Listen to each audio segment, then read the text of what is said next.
The video today we are reacting to NBA YoungBoy caught his best friend stealing, and this what he did.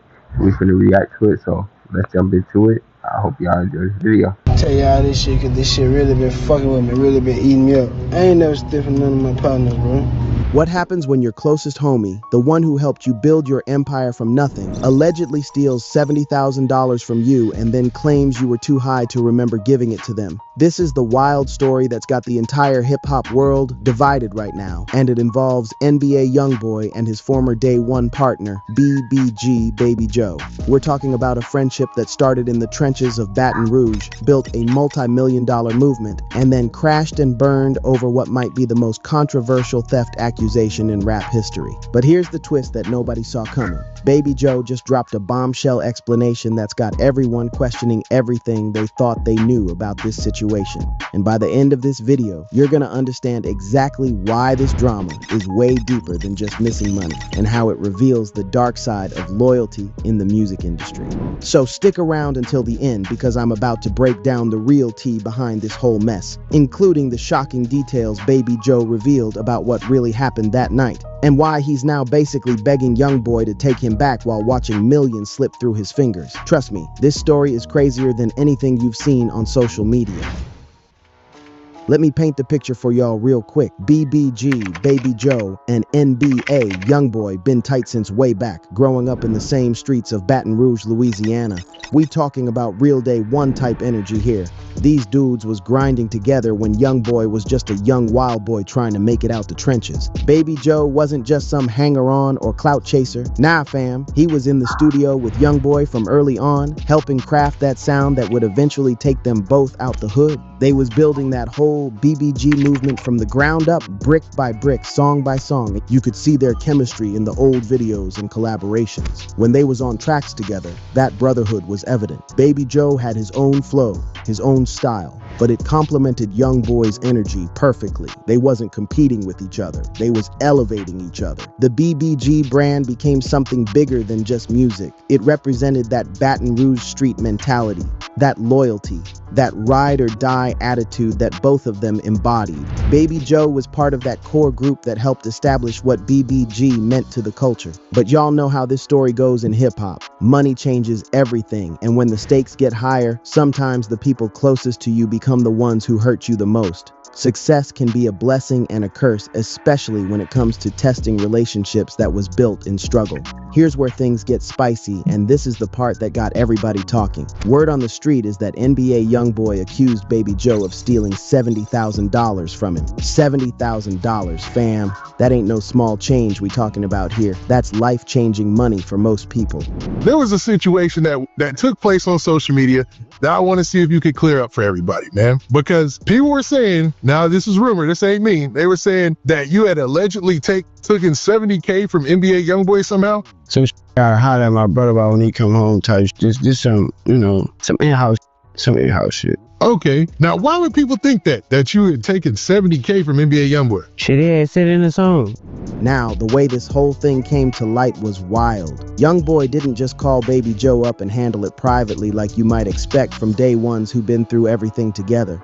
Nah, he made it public through his music, dropping bars that had everybody in the streets and on social media trying to decode what really went down. The streets started buzzing immediately. People was dissecting every lyric, every social media post, trying to figure out the timeline of events. Some folks was saying Baby Joe really did take the money, that he got greedy and thought YoungBoy wouldn't notice or wouldn't care since they was family. Others was saying there had to be more to the story, because why would someone who was already eating good off the BBG movement risk it all for $70,000? Baby Joe was getting his own money, had his own deals, his own opportunities. It didn't make sense for him to jeopardize all that for what, to YoungBoy, was probably just pocket change. But here's what made the situation even more complicated. YoungBoy never really came out and explicitly detailed what happened. He just made it clear through his music and his actions that Baby Joe was no longer part of the team. That left a lot of room for speculation and rumors to run wild. The hip-hop blogs went crazy with theories. Some said it was about more than just money.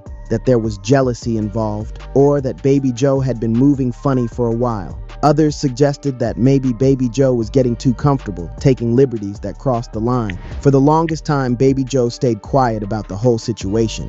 He was probably hoping it would blow over, or maybe he was trying to handle it behind the scenes. But recently, he finally decided to speak up and tell his version of events. And let me tell you, his story is completely different from what people have been assuming. According to Baby Joe, he never stole nothing from YoungBoy. In fact, he's claiming the complete opposite. I mean, why would somebody steal something from YoungBoy? He, like, I feel like NBA YoungBoy would like give it to you, and I think that what NBA YoungBoy did, gave it to him, and forgot, because drugs do make you forget sometimes.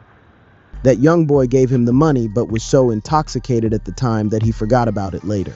Baby Joe broke it down like this in his recent interview. "I never stole from none of my partners. I would never take nothing from none of my partners." Look, tell y'all this shit, cause this shit really been fucking with me, really been eating me up. I ain't never steal from none of my partners, bro. You hear me? I was giving it high, I was giving it, if you take meds, sometimes you forget stuff, you feel me? But like, I ain't no troll, I ain't never wanna do this shit. But like, it's kinda getting out of hand. I ain't never go in my mood like that. Nigga too thorough, nigga changed my life, you feel me? Like, and that shit be hurting my feelings, you feel what I'm saying? Like, that shit be getting to me. So I don't really like that shit.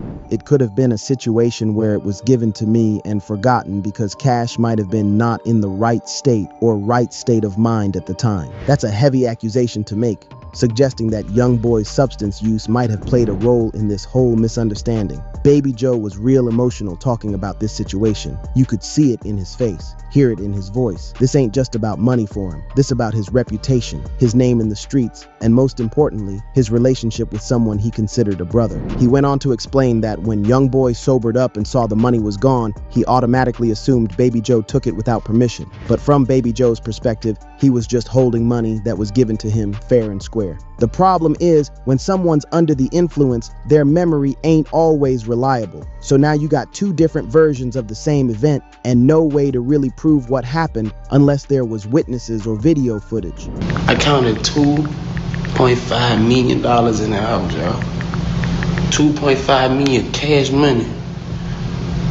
Cash money, million days, cash money. You think I steal 70,000? I'm finna throw this plate away and walk back to see what y'all say. $2.5 million.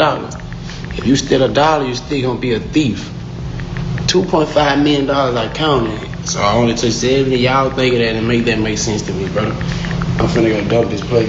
Baby Joe also talked about how this whole situation affected him mentally and emotionally. He said he really got hurt by the accusation because stealing goes against everything he stands for. In the streets, your word is your bond, and being labeled a thief is one of the worst things that can happen to your reputation. While this drama been playing out, the consequences for Baby Joe been devastating. YoungBoy been out here selling out arenas on his Massa tour, making millions and building his legacy even bigger, while Baby Joe been stuck in Baton Rouge, watching from the sidelines like a fan. That Massa tour been crazy successful, and I mean crazy successful. YoungBoy hitting cities all across the country, bringing out special guests like Lil Tim, performing for packed crowds every night. The energy been insane, the money been flowing, and it's been one of the biggest tours in hip-hop this year. We talking about arenas that hold 15,000 to 20,000 people selling out night after night. The merchandise sales alone probably bringing in hundreds of thousands per show. Then you got the ticket sales, the VIP packages, the meet and greets. This tour been a money-making machine. But Baby Joe? He been at home dealing with legal issues that got him stuck in Louisiana, unable to even leave the state. Even if YoungBoy wanted to bring him on tour, Baby Joe couldn't go because of his probation situation from some old charges he had to deal with. Baby Joe been real about how much this hurt him. I love it, man. I love it, man. Man, he deserve it, man. You heard me. And man, deserve everything right now. Ain't no hate and bone in my body. If I'm going or if I'm not going, that's still something that I love to see. You know what I'm saying? Like, I keep up with this. You know, I watch all the videos. I'm watching from afar. I ain't participating right now. That's some real pain right there, fam. Imagine watching your day one homie living out y'all dreams while you stuck at home dealing with the consequences of a situation you claim you didn't even cause. Every night, YoungBoy on stage performing to thousands of fans. Baby Joe probably at home scrolling through Instagram, seeing all the tour footage, remembering when that could have been him up there too. The tour been hitting major cities like Atlanta, Houston, Los Angeles, New York, all places where Baby Joe probably got fans who was expecting to see him. Instead, they seeing Big B, Ben 10, and the rest of the crew, but no Baby Joe. One thing Baby Joe been brutally honest about is how his pride been playing a role in this whole situation. He admitted that even if there was an opportunity to reconcile with YoungBoy, his pride might be holding him back from making the first move. My pride probably the biggest one. You know, that's really what it is. My pride, the biggest one, he said in one of his interviews. Proud of pride is the biggest one. You know, that's really what it is. My pride, the biggest one. This is some real street psychology right here. In the hood, your pride and your reputation is everything. When someone accuses you of stealing, especially someone you considered family, that cuts deep. It's not just about the money. It's about the disrespect, the lack of trust, the assumption that you would betray someone you love.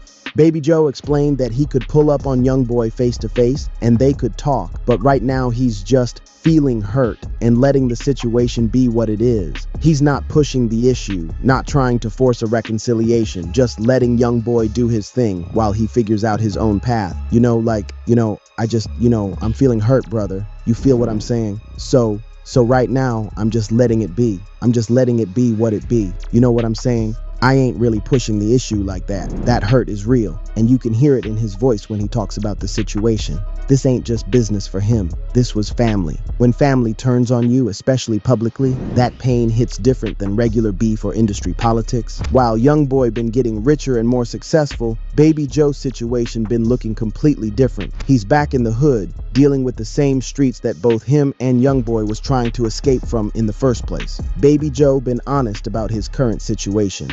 He recently got out of jail on some old charges. Nothing too serious, just some stuff from when he was younger that he had stopped going to court for. He said it was really after he got shot that delayed his court dates, and he started forgetting about them until it caught up with him.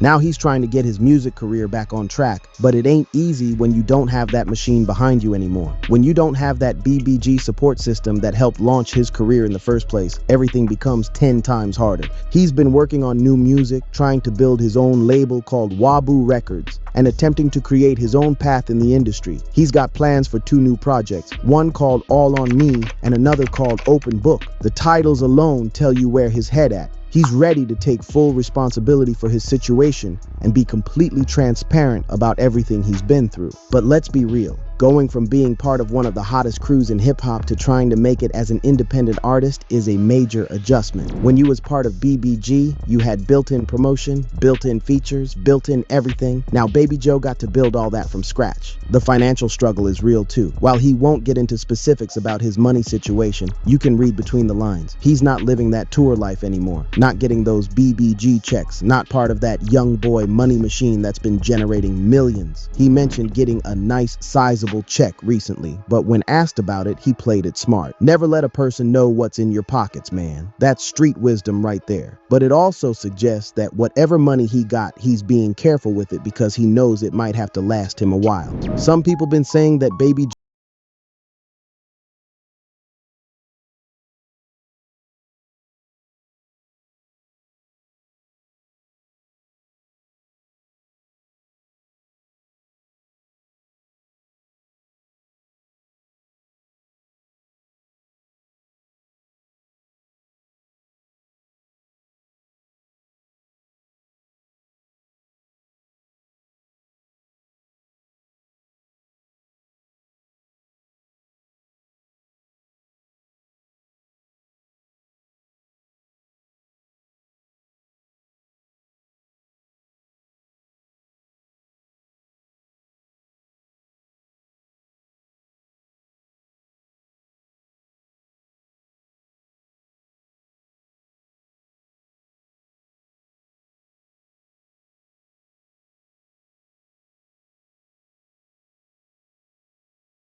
son, and they ain't blemished at all for them. Just for those little dudes that come up, they know, my dad was a solid boy, man. So, where do things stand right now? YoungBoy been continuing his success, selling out shows, making hit records, and building his empire bigger than ever. The Massa tour been so successful that he's probably gonna keep touring and making that money while he can. He's got his core team around him, Big B, Ben 10, and the rest of the crew. And the BBG machine been running smooth without Baby Joe. Baby Joe been trying to rebuild his career from scratch, working on new music with his Return of the Gorilla project that he says been doing some nice little numbers. He's attempting to move forward despite the cloud hanging over his reputation, but it's clearly been a struggle. The relationship between them seems to be in a weird limbo. They not actively beefing, but they also not cool like they used to be. Baby Joe been holding out hope that eventually they'll link back up. We might end up linking up soon, he said in one interview, though he also acknowledged that his legal situation makes it difficult for him to travel and be part of any tour activities. There's also the question of whether YoungBoy even wants to reconcile. He's been focused on his business and might not see the need to revisit old drama, especially when things been going so well for him career-wise. So there you have it, fam. The complete breakdown of this whole BBG Baby Joe and NBA YoungBoy situation. I believe they're gonna get back together, but if y'all enjoyed this video, hit that like button, subscribe, I'll catch y'all in the next one. Peace.